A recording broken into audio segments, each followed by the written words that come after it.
Good afternoon, everyone. Thank you for attending IDP Open Day. We are honored to have Irene Hui, Senior International Liaison Officer for Faculty of Medicine from the University of Queensland to share about the pathway to medicine at the University of Queensland. Without further ado, let's welcome Irene. Irene, are you ready?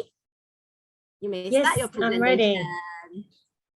Yeah, thank you for the introduction. Let me, hi, my name is Irene. I'm from the Faculty of Medicine here at the University of Queensland. So let me share my screen. Yeah, is it all right? Yeah, okay, perfect. So yeah, today I'm here to talk about the pathways to the medicine program. So the Doctor of Medicine program. Before I start, I want to acknowledge the traditional owner of our country. So UQ acknowledges the traditional owners and their custodianship of the lands on which we meet today, where I am here in Brisbane, Australia.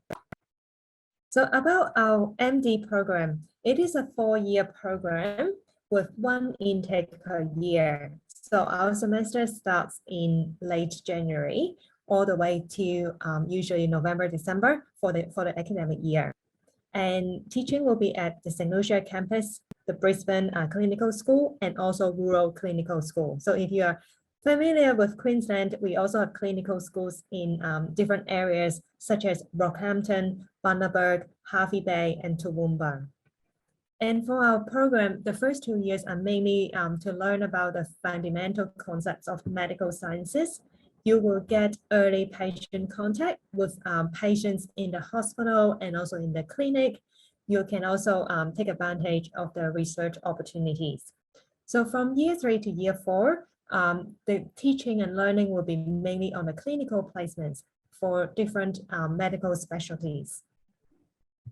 And we are the first medical school here in Queensland. So by joining our school, you will join an alumni network of 15,000 doctors around the world.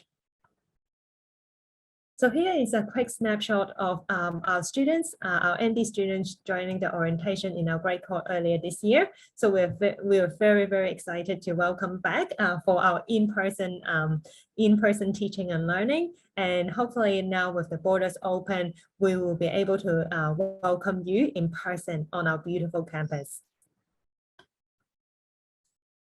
So from next year, so if you're looking at joining us next year, we will have a new curriculum. So we call it MD 2023.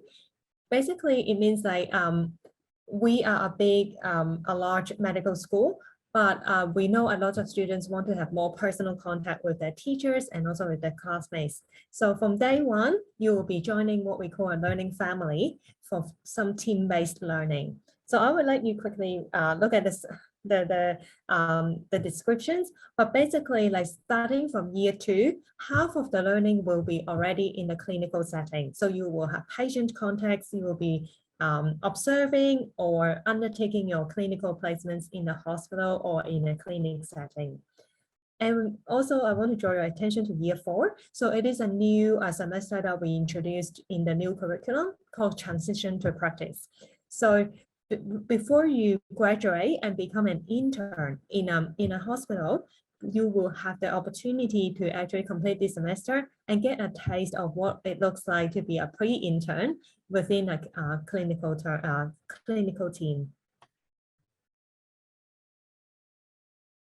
And a lot of you will ask about the clinical placements. So throughout the 4-year program, you will be able to undertake placements in a variety of settings. So including like major hospitals in metropolitan area, in regional areas, smaller like clinics, GP clinics in the community, and all the compulsory placements here at UQ will be centrally arranged by our faculty. So I know a lot of like international students are worried about, oh, okay, I don't have any network here. I haven't been to, like, you may have never been to Australia before, and you don't know how to set up all this contact with hospitals or clinics. Don't worry. So all the compulsory placements will be organized through our faculty. So you don't have to reach out to local hospitals or local doctors to ask for the opportunities. You will receive the same opportunities and support as domestic students And we will also take everybody's preferences into account. So the core, or like what we call the compulsory rotations, include the main areas, so medicine, surgery, mental health, GP, OBGYN, pediatrics, critical care, etc. And you also have the opportunity to take part in an optional observership in your year one. So observership as in that you're observing, because you're a UN student, you haven't actually got a lot of clinical knowledge, but by observing and also experiencing the clinical setting, it will be a great benefit for your future studies. We also have elective placements. So it is a little bit like it's not optional, it's still a part of your curriculum, but by elective, that means you have the option. So instead of doing it at a UQ location, you can choose to do it in a non-UQ location, such as interstate. So if you want to go to Sydney or Melbourne or international or back in your home country, say back to Singapore. But of course, there's like a disclaimer here, like all these travels and placements arrangement will be subject to the faculty's approval, especially during the post-COVID time. In terms of numbers, as I said, we are a large medical university, large medical school. So you can have a quick look here. For international students for graduate entry, we usually take in 90 students per year per intake. And then for domestic, we have 280, which is quite a big group. And that includes the international students for the provisional entry. And on your right-hand side, you can see the optional program, but that one is mainly for the US citizens and permanent residents. So we won't cover that program. We are talking about the purple one, the 90 international graduate entry. And I will also talk about the provisional entry for school leavers. Oops. Yeah. So just a quick highlight of like, studying at UQ is more than just doing a medical degree. I wish I can touch on in a bit more detail, but because the time is very limited today, so I will just give you a few quick pictures of the medical student ball, and you can see students taking photos at the airport before they go to some developing countries to do the observerships. And the photo at the bottom with the pink uniform, pink shirts and the building at the back. So that one is our main medical building, a heritage listed building on campus.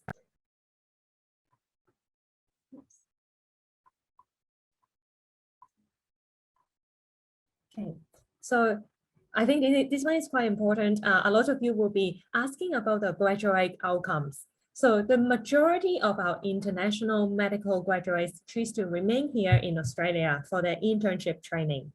So between 2018 and 2021, 86% of our international medical graduates stay here and obtain an internship, while like 14% of them obtain an internship or residency elsewhere. So usually in their home country. So for example, in Canada, in the US, in Singapore, in Hong Kong, that kind of places. And especially for today's presentation, I have also included two slides. One is about the Queensland Health. The other one is about the Singapore medical career, because a lot of students are interested in what's happening after graduation. So here I will have a quick disclaimer first, because UQ has no control with the internship allocation. All the internships means that I actually put a definition here. So interns means the medical graduate who have been accepted into an internship program under the supervision of a hospital. So that is the first year after you graduate. And all the internships here in Queensland are managed by Queensland Health. So UQ doesn't have any control on how students will be allocated. But as I said, 86% of our students who actually wish to stay in Australia will, in the past few years, are able to secure an internship with us. So usually you start with an intern, 1 year. And currently the annual salary will be about 80,000 Australian dollars for the internship position. And then after 1 year, you will be a JHO, a junior house officer. And then after the year, you will become a senior house officer, SHO. And then PHO, so the principal health officer. And of course, after that, you can choose to be a registrar. You can apply to go into some specialty training program, or you want to be trained as a GP, so we call it general practitioner, or you want to be a career hospital doctor. So I have included the charts that we downloaded from the Queensland Health website. If you're interested, you can go to the website and find out more. But just to let you know, like it is the Queensland Health arrangements, and it may be subject to change without notice to us. And for those who are considering returning to Singapore, it is good to know that the UQ degree, the UQ Doctor of Medicine degree, is recognized by the Singapore Medical Council on the list of medical qualifications. So you can also look it up from the Ministry of Health Singapore website for our degree. And in Singapore, there's usually two career pathways. So one is like a non-specialist track, and then the other one is a specialist track. So you can also go to the website to find out more. And just a little bit of information for you. So in the past 3 years pre-COVID, so more than half, actually 56% of our Singapore, specifically Singapore medical graduate, stay in Australia to do their internship. And we have just under half of them will return to Singapore and then to complete their housemanship.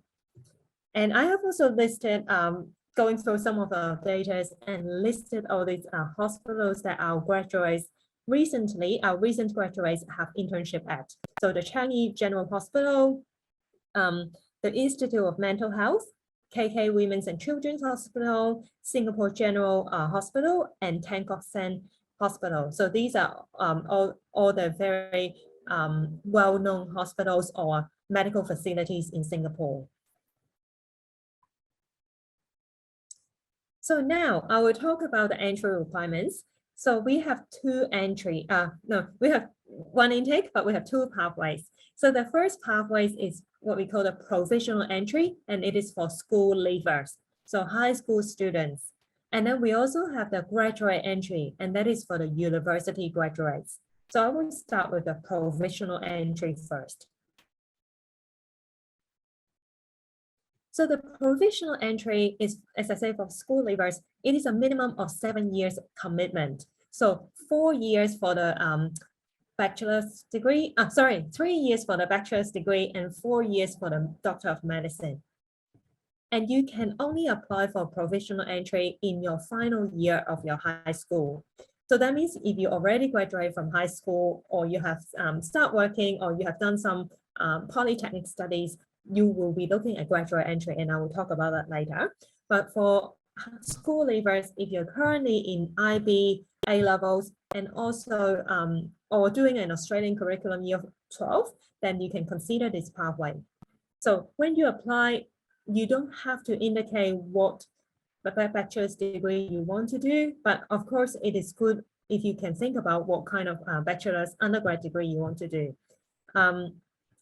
Popular degrees will be biomedical science, so it is a very logical step for students going to MD, and also Bachelor of Health Sciences, and also Bachelor of Science. In terms of ATAR, so ATAR 95, or if you're doing IB, that will be 37. If you're doing A-levels, the best 3 subjects will be 13. English, you need to have year 12 equivalent English, and I will talk a little bit more in the next slide. You also need to sit the UCAT ANZ test.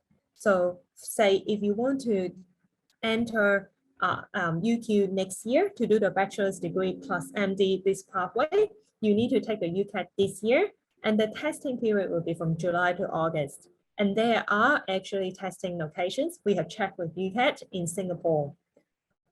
And just an information, ISET is no longer accepted by UQ. It used to be, but no longer a recognized test. In terms of English, one thing that we want to make clear that is you will need to meet the English requirement of your bachelor's degree. you don't need to meet the English requirement of the MD because MD is the second part. You only need to meet the requirement of the first part. So if you are doing what we call like a standard degree with like the standard English requirements, usually you will only require to have IELTS 6.5 overall and then 6 in all the sub-bands. And of course, if your bachelor's degree require a higher English, such as Bachelor of Nursing, then you will need to meet the higher English requirement, whatever it is in your bachelor degree. And if you have completed senior secondary school education in Singapore or in English, say if you're doing A-levels the whole time in English, you may be able to meet the requirement based on your high school learning. So in terms of interviews, we also have interview requirement. In order to be interviewed, we invited to an interview, we will look at your 100%, look at your UCAT ANZ score. And all the interviews for this year for next intake will be held online on Zoom. And after the interview, then the weighting is a bit different. So we will look at ATA or your IB or your A-levels 25%, and then 25% will be your UCAT, and then half of the score will be your MMI performance. And in terms of the MMI, multiple mini interview, we will assess your personal qualities such as your communication skills, empathy, adaptability, integrity. So there's no need to actually sign up for a course or to prepare for that test. So you will be assessed on your personal qualities during the interviews, and we will give you more information if you are selected. In terms of the fees, as I say, it is two-part. So the first part, you'll be paying for the bachelor's degree. And then the second part, the last 4 years, you'll be paying for the medicine degree. We don't have the data for 2023 yet in terms of the fees, but I have included the current fee, which is around 83,000 Australian dollars per year. And even though what we say, like the provisional entry is a guaranteed pathway, there's still some terms and conditions that you need to meet. So for your degree, you have to achieve a minimum GPA of 5 out of 7 of the UQ scale. You need to complete the degree within the time frame. So for example, if the Bachelor of Science is a 3-year degree, you have to complete it within 3 years. You can't do it for 4 years, take a gap year kind of thing. And also you need to, within your degree, you need to complete 2 subject prerequisites. So number 1 is the cell biology and also the systems physiology. And for a lot of programs, for example, biomed, health sciences, you will be able to fulfill that requirement by taking the compulsory courses or using the elective courses in your program to take these cell biology and system physiology. So that shouldn't be a major issue, but these are the 3 main conditions that you need to meet in order to guarantee you to progress to MD. So you may ask, what if, say, you miss the boat, or like you don't have the enough ATAR, or you haven't got the UCAT score and you still want to join us for MD? So I would suggest you consider, you come to UQ for a bachelor's degree first, and then in your final year of your bachelor's degree, you apply for the graduate entry to come to us, okay? So provisional means 3 + 4 guaranteed. But if you can't join this provisional pathway for whatever reason, then the other option is to do a degree. You can do the degree elsewhere, but of course, we'll prefer you to do a degree with us here at UQ, and then you apply for the graduate entry in your final year. And I have listed a few programs that have a lower entry requirement compared to the provisional entry. So biomed is a popular choice, health sciences and science. They require like IB 28 or A-levels 8 for the best 3 subjects. So in terms of the graduate entry, it is 4 years. You can apply in your final year of your bachelor's or master's degree, or as long as anything within 10 years of your last master's or bachelor's degree. As I said, we prefer, there's no there's no actual advantage of being a UQ graduate. I mean, we consider everybody who meets the key degree requirement. But of course, if you're thinking about like if you want to come to UQ to experience Brisbane first, and you want to have friends before you join the medical school, then yeah, it's a great idea to come to UQ to do the bachelor's degree. But having said that, you can actually study your undergrad in any recognized universities in the world, and then you apply for the graduate entry. The game is a little bit different. So for GameSet, you will need to do the GameSet and or MCAT.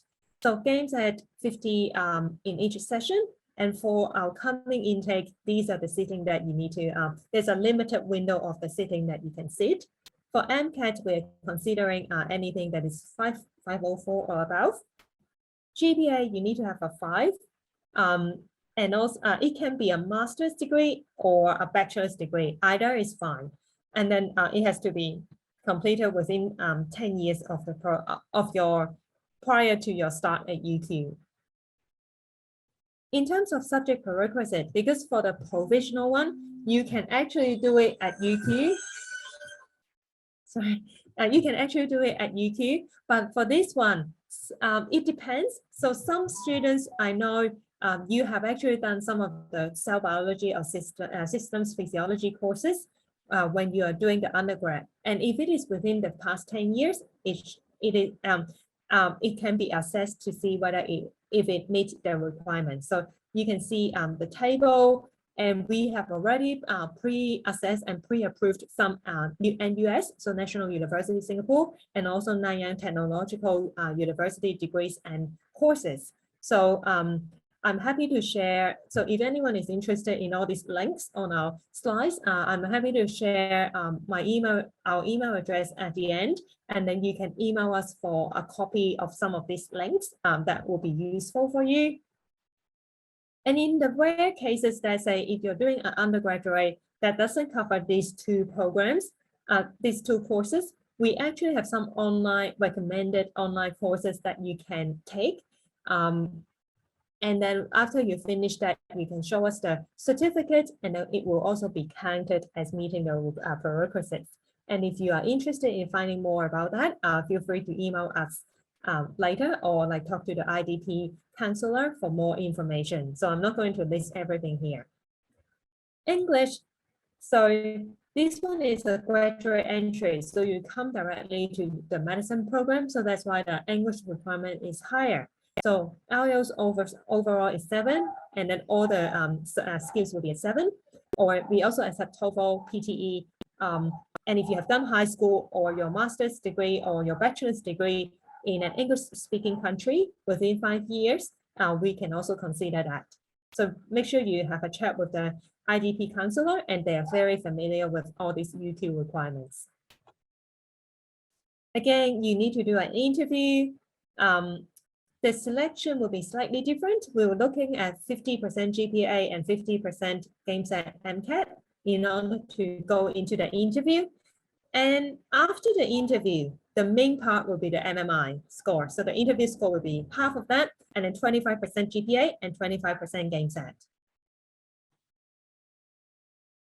The cost is roughly the same. So this one is the 2022 fees.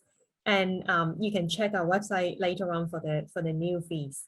We also want to mention that like students are expected to have extra funding and also living expenses, because some of our clinical placements, as I said at the start, will be in some of the regional hospital, or you may need to travel to a further, like a hospital or a clinic that is further from your home. So you will need to budget some of the money to cover the traveling and the hotel and the living expenses cost. You also need to renew your first aid certificate every 3 years. So yeah, so there are also training and also equipment that you may need to purchase. In terms of application deadline for provisional entry, so high school students, if you are a QTech student, you can apply through QTech. So that is for students who are doing Australian Year 12 or IB in Australia. And if you're non-QTech, so say if you're doing a Singapore studying in Singapore for the IB or A levels, then you can apply directly to UQ, and both are the same. So you need to apply by the end of September. For graduate entry, we have a rolling basis. So application round there 3 times a year. So in June, July, and August. And the MMI is usually a month after that. And the offer round will be a month after that. So yeah, so I would encourage, if you're very keen, apply by June, and then you will have the MMI interview in July, and we will usually have the offer round in August. So you will find out whether you can actually get in or not. So yeah, so these are the 3 rounds of application deadlines. There's some useful links here. So if you're interested, I will pop in, there's the email address at the end, so you can email us for a copy of this. So Charlene, do I still have some time? A few minutes? Yeah, you only have like 3 minutes. Yep, that's fine. I only have 2 slides left. So I want to talk about the 2 bachelor's program that we talk about.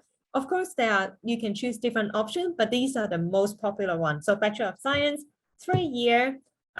In the new ranking, we are top 31 in the world for life sciences and medicine, which is very impressive. Entry requirement, you can see the IB and A-level score. English is standard, but for subject prerequisites, you will need to have mathematics and also any one of these biology, chemistry, and physics. And I just highlight the one that is like a recognized pathway to our program, and you will learn about like human anatomy, all these like medicine related courses. And the other one, the second one, that I want to talk about is this one, health sciences. And one thing about the one highlight is, if you haven't done biology, chemistry, or physics in your high school, this program may be a good start for you, because it doesn't require mathematics. It doesn't require biology, chemistry, or physics, even though we say, well, we prefer you to have at least one of them.